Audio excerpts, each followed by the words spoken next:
told your friend you're not okay?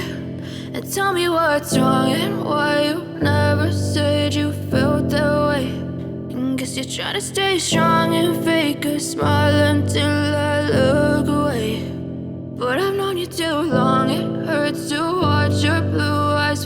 Hey everyone! So, if you clicked on this video, then that means you're interested in the whole gastric sleeve journey.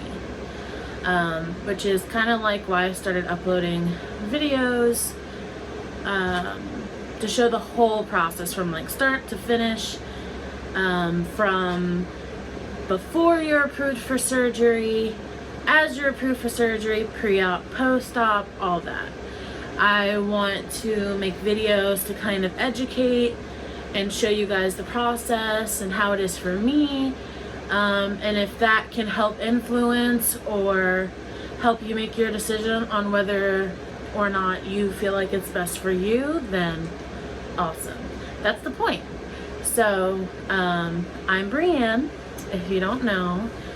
I am married and I have technically 7 animals, but the ones that actually coexist with us in our house are 5 of them. We have 3 dogs and 2 cats. My husband and I are pet parents. So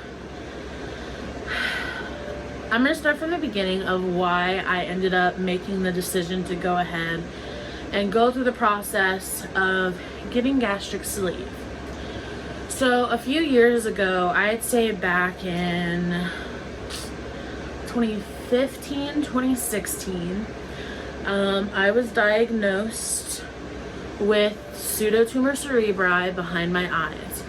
Now, because you hear the word tumor, it sounds like super serious, which I'm not gonna lie, it is a little serious, but it's not like a tumor, if that makes sense. It's kind of like a, pseudo means fake, if you don't know. It presents itself like a tumor. It puts pressure on your brain and stuff like that, which kind of sums up why I've always had severe migraines my entire life, since I can remember being a teenager and trying to figure out why I'm having severe migraines. Nobody could figure things out. I kept getting prescribed different pills. Nobody knew what was going on. It actually got noticed. I went to the Walmart Eye Center to get my eyes looked at so that I could get a new pair of glasses and for my vision at the time, and she had noticed it. And so from there, I had talked to my primary care doctor, who sent me to a neurologist, and I was under a neurologist care for a while. And at the time, you know, as a bigger person, everything that you're seen for medically is always pushed off as, oh, well, you're overweight, oh, you need to lose weight, no matter what it is. I have quite a few medical issues. I have IBS, I have irregular menstrual periods, that's Harley. I have severe migraines, I have so many things. And all they say is, it's because you're big, you know, lose weight. Now, I'll agree that while being in a bigger body probably does make symptoms worse, it's not the cause of the symptoms, if that makes sense. So hearing that, you just know you're not going to get the best care, the care that you need, because nobody's paying attention. Nobody's listening. Once they see that you're overweight or obese or whatever the clinical term you want to use is, that's all they see. You need to lose weight and that'll fix it. So you're not really taken seriously. It's hard to find doctors that will actually listen to you, which, thank God, our primary care doctor that we have, she is amazing. I love her. So thank God I have one that actually like cares and will actually like listen to issues. But with the neurologist thing at the time, I'm so used to hearing me being overweight is the cause of all my issues. So when the neurologist just kept saying that, and I was trying to lose weight at the time, it's easy, it's harder than it sounds. And him telling you, oh, well, you need to lose weight, you need to lose weight. Yes, I know, I'm trying.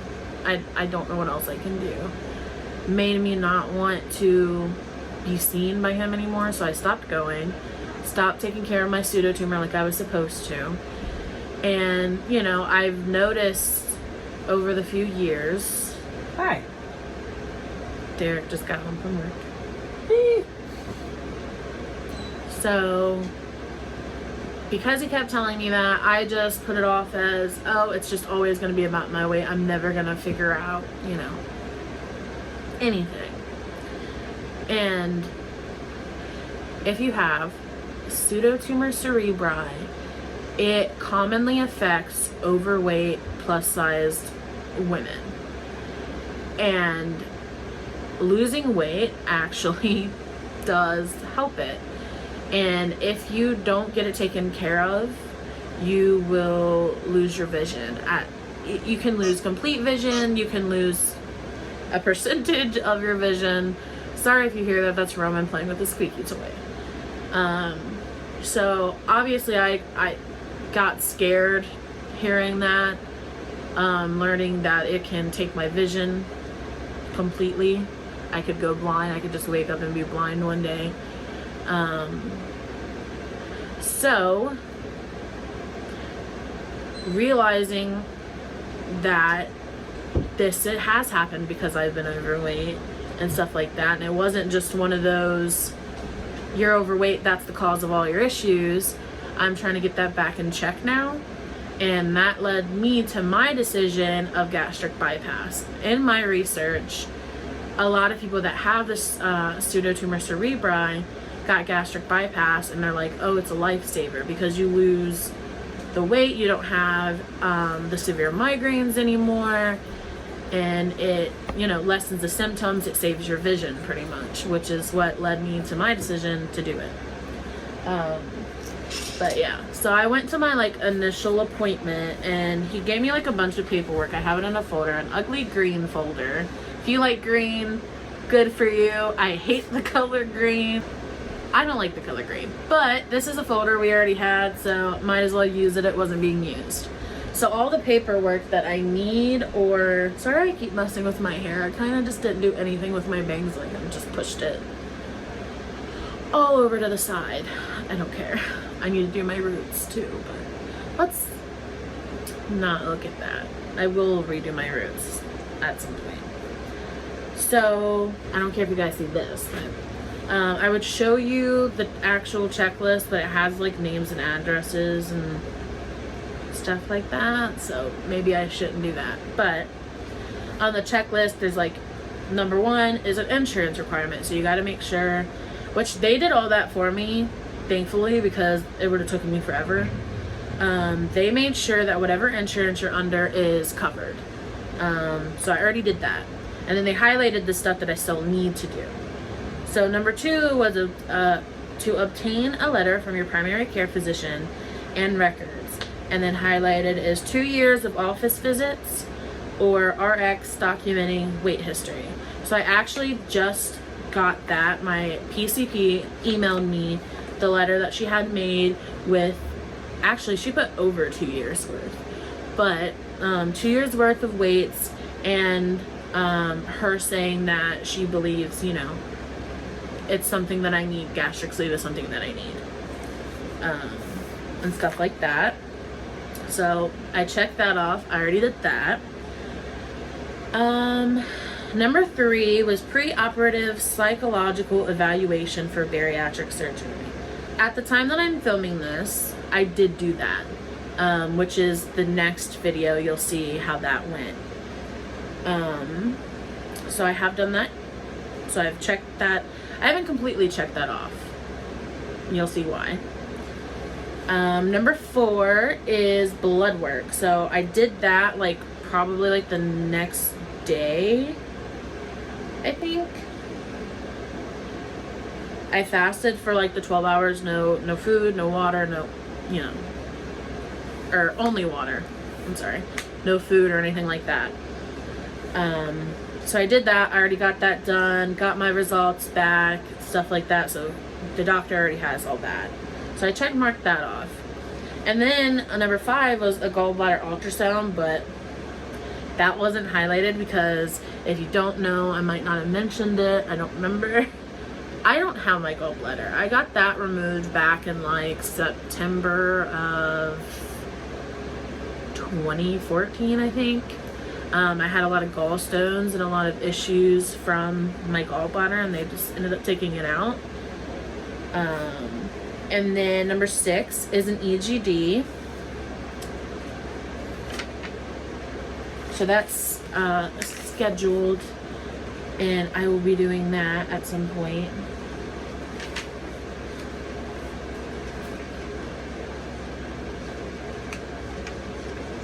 If you hear that, that's my cat scratching the window. I don't know why she's doing that. Number 7 is the support group meeting. I haven't checked that off yet. It's just pretty much like you must complete at least one support group virtual meeting prior to surgery. We encourage you to complete more. So you can either do it like in person or Zoom, but you have to, it's a requirement. You have to at least do one support group meeting. And so I actually have a list of some with like dates and times and like different topics and stuff like that. I was gonna show you, but that also kind of shows addresses on it. But there's like different classes like stress management, meal planning, recipe makeovers, let's move, which is like basics of exercise, quick and easy meals, post-op perspective, body image, healthy holiday eating, shopping smart, emotional eating, goal setting, portion control. It's just like all kinds of stuff that will, it's like tools for success pretty much. Like helping you be the best you and making sure to help you follow all the rules that you need to follow for, you know, better succession rate.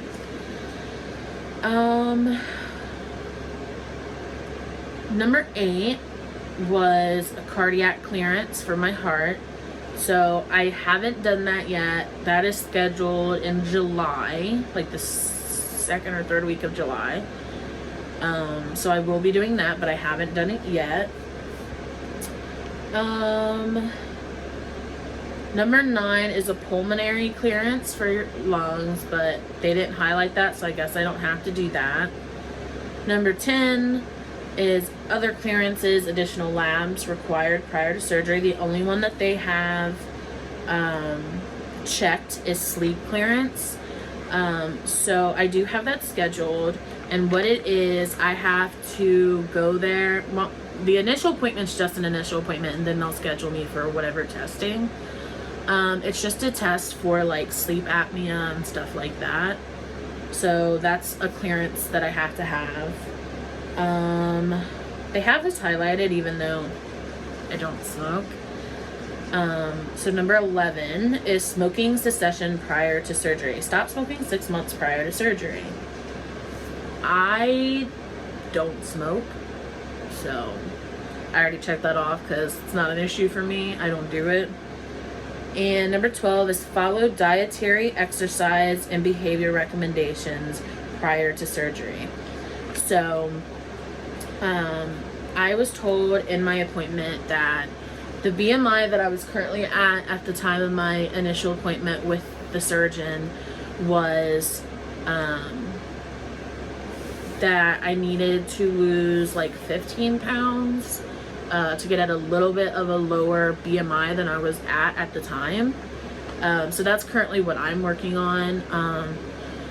So what I've been doing is just pretty much keeping track of what I eat, calories, stuff like that, paying attention to portion sizes and things like that.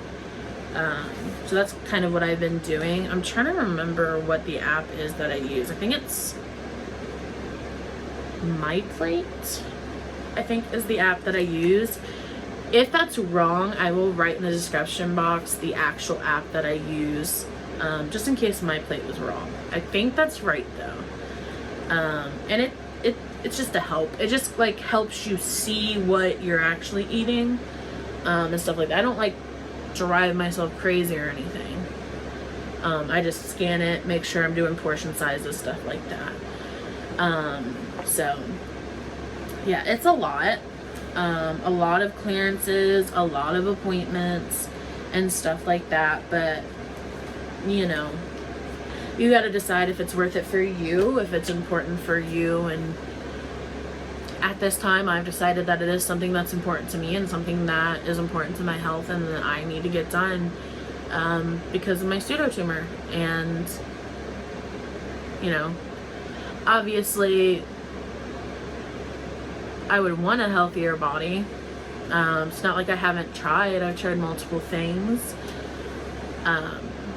You know, I'm currently getting tested for PCOS and endometriosis. I am currently getting tested for those. And those, if you don't know, along with like the irregular menstruation that I have, it can cause like severe pain, severe cramping, so many things.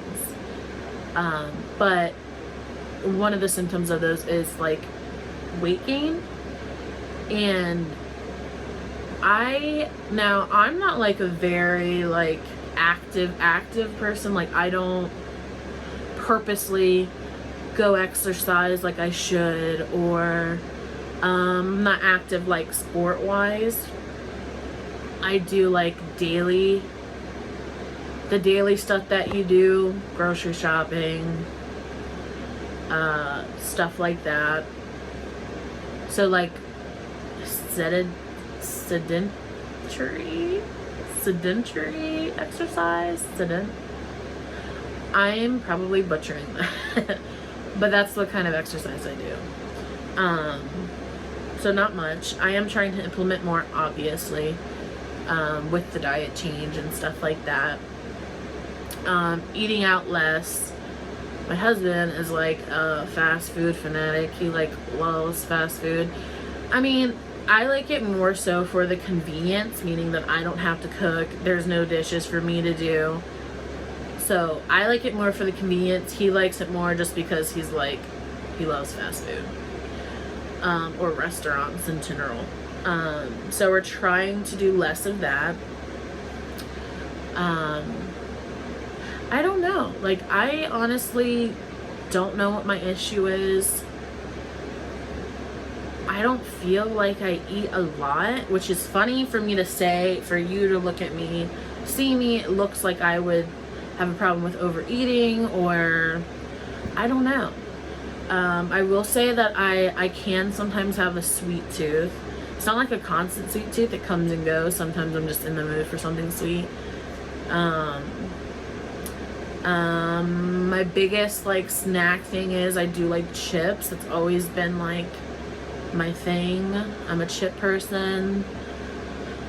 I don't know. Like I eat like 2 meals a day sometimes. I have days which are rare, but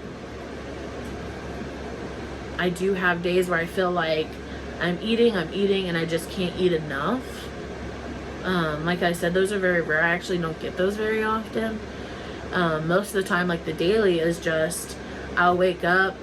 If I'm feeling hungry, I'll eat something. If not, cool, I'll wait until I do feel like a hunger pain or something. And then I'll eat. And it's usually nothing like a huge portion or anything. Like for today, for example, I had 2 eggs and 2 pieces of the Beyond sausage, which is a serving size of the sausage. Just playing with the cords. So I'm sorry if I'm shaking. That's Harley playing with the tripod and stuff. And then I'll like eat later in the day for like dinner, or I'll cook something for when my husband comes home, and then we'll eat that.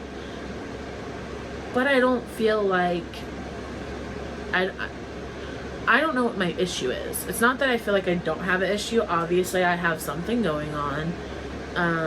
Could it be medical? Maybe.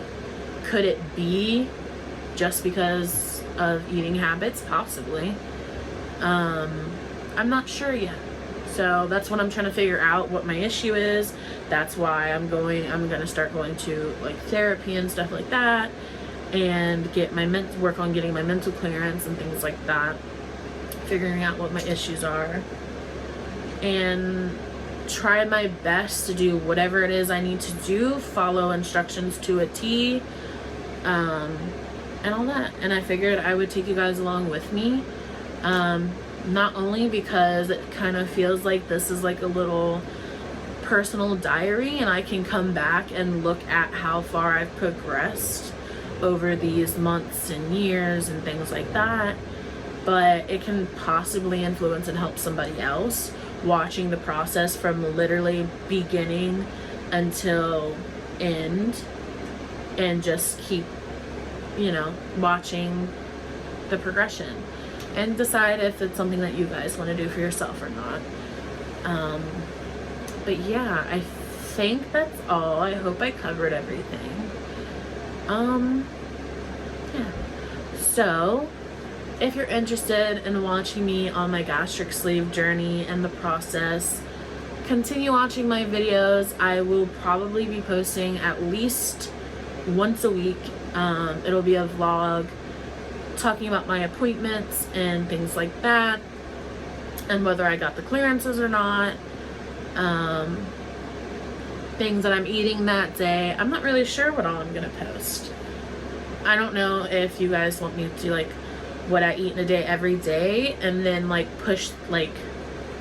combine that into a week and do some screen recordings of how I type in my food and record my food, or what you guys are like interested in seeing, or if it's, if you guys just want to see the one vlog a week, that's fine also. Just let me know down in the comments if you guys would like to see more, or what you're interested in and things like that. But for now, the plan is to do the one vlog a week of recording the appointments. This is the month of June, so for the month of June and some of July, I have like a lot of appointments. It's like every week I have at least 1 or 2 appointments for different things to get clearances. So I'll, take you guys along with me for those. But yeah, so if you want to watch that, or you're interested, hit that subscribe button, hit that bell notification so that you're notified when I upload, when the video's posted. And yeah, I hope you guys enjoy watching me progress over these next few months and possibly years. And yeah, I'm nervous, I'm excited, but it's a long time coming, so I'm ready. I'm ready for my glow up transformation. Thanks guys, thanks for watching.